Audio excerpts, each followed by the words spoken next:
Hopefully, you have read the title card in the description below for some background information. A few disclaimers. I am not a voice actor.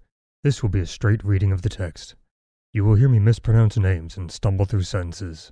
Also, there will be very little editing done to this recording. That being said, let's start with Chapter 1.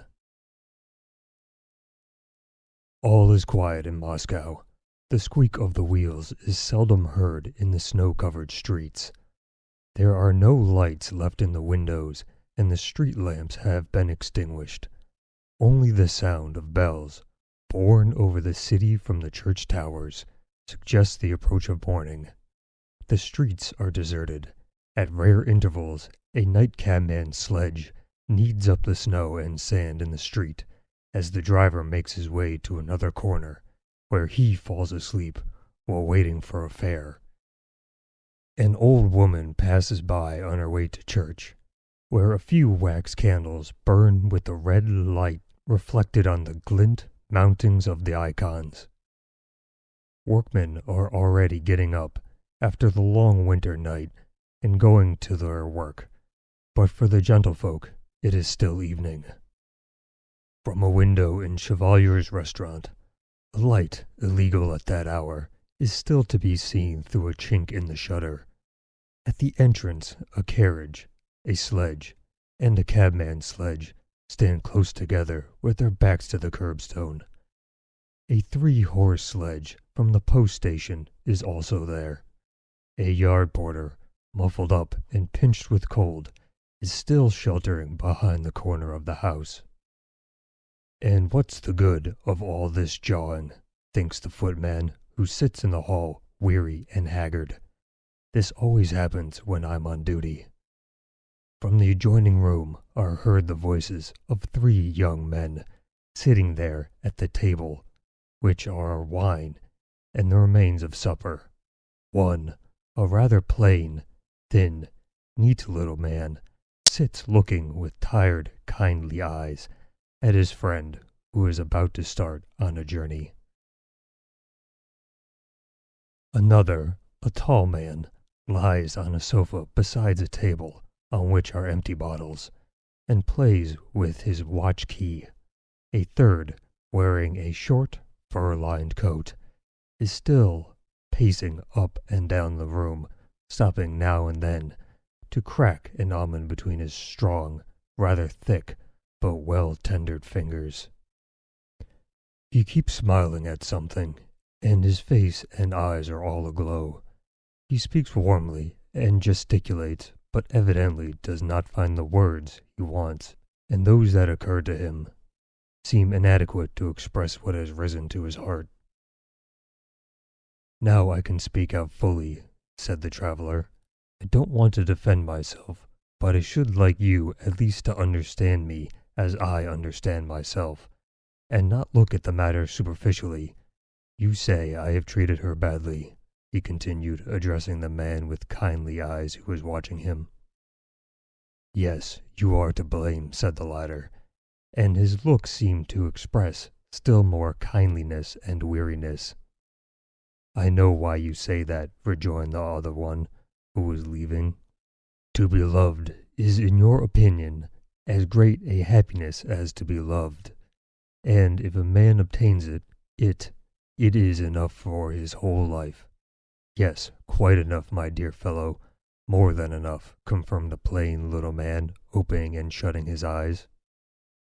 "But why shouldn't the man love too?" said the traveler thoughtfully, looking at his friend with something like pity. "Why shouldn't one love? Because love doesn't come. No, to be loved is a misfortune. It is a misfortune to feel guilty because you do not give something you cannot give. Oh my God," he added, with a gesture of his arm, "if it all happened reasonably, and not all topsy-turvy, not in our way, but in a way of its own, why, it is as if I had stolen that love. You think so too, don't deny it. You must think so, but will you believe it? Of all the horrid and stupid things I have found time to do in my life, and there are many, this is one I do not and cannot repent of.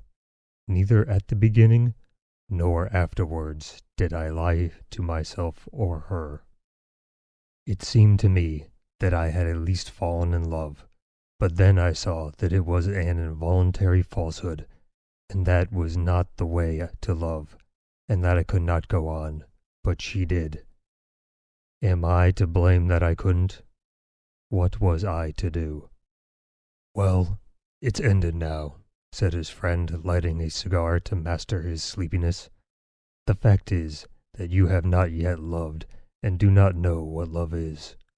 The man in the fur-lined coat was going to speak again, and put his hand to his head, but could not express what he wanted to say. Never loved, yes, quite true, I never have. But after all, I have within me a desire to love, and nothing could be stronger than that desire. But then again, does such love exist? There always remains something incomplete. Ah well, what's the use of talking? I've made an awful mess of my life. But anyhow, it's all over now. You are quite right. And I feel that I am beginning a new life. Which you will again make a mess of, said the man who lay on the sofa playing with his watch key. But the traveler did not listen to him. I am sad and yet glad to go, he continued. Why I am sad, I do not know.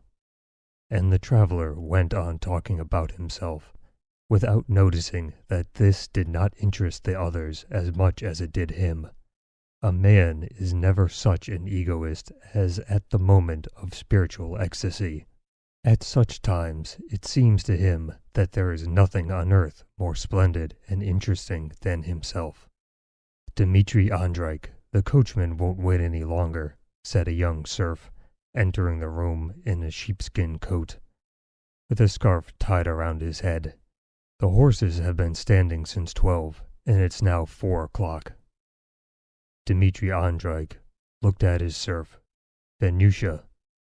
The scarf around Venyusha's head, his felt boots and sleepy face seemed to be calling his master to a new life of labor, hardship, and activity.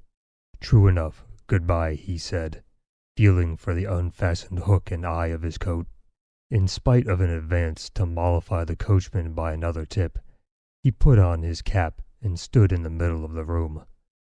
The friends kissed once, then again, and after a pause a third time.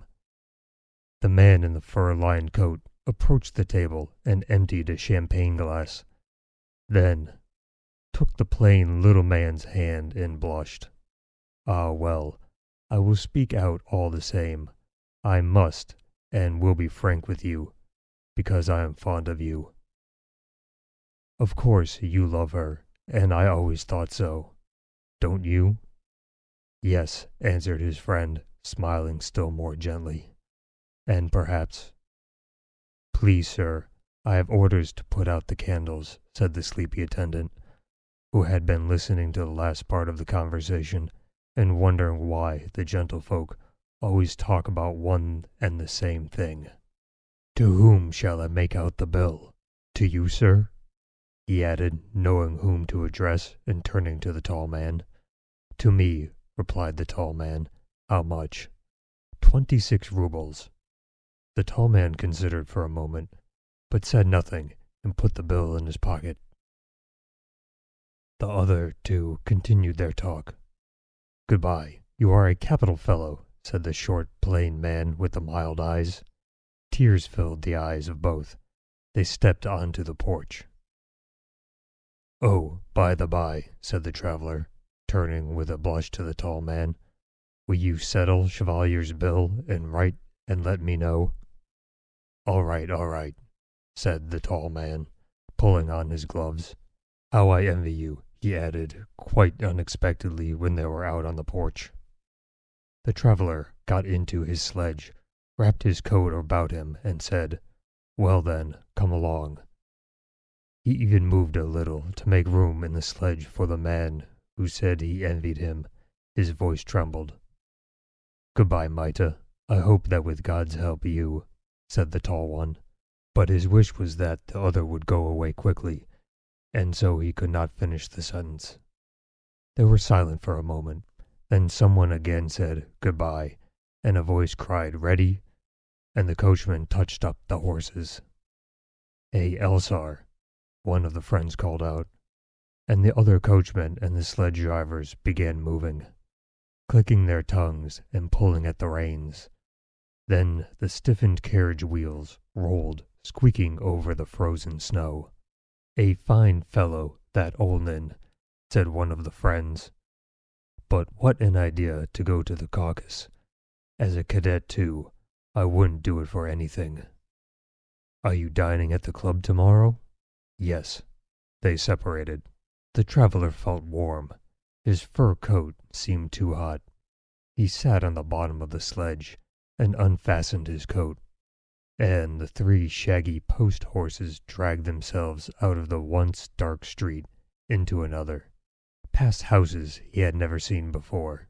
It seemed to Olnin that only travelers starting on a long journey went through those streets. All was dark and silent and dull around him, but his soul was full of memories, love, regrets, and pleasant, tearful feelings.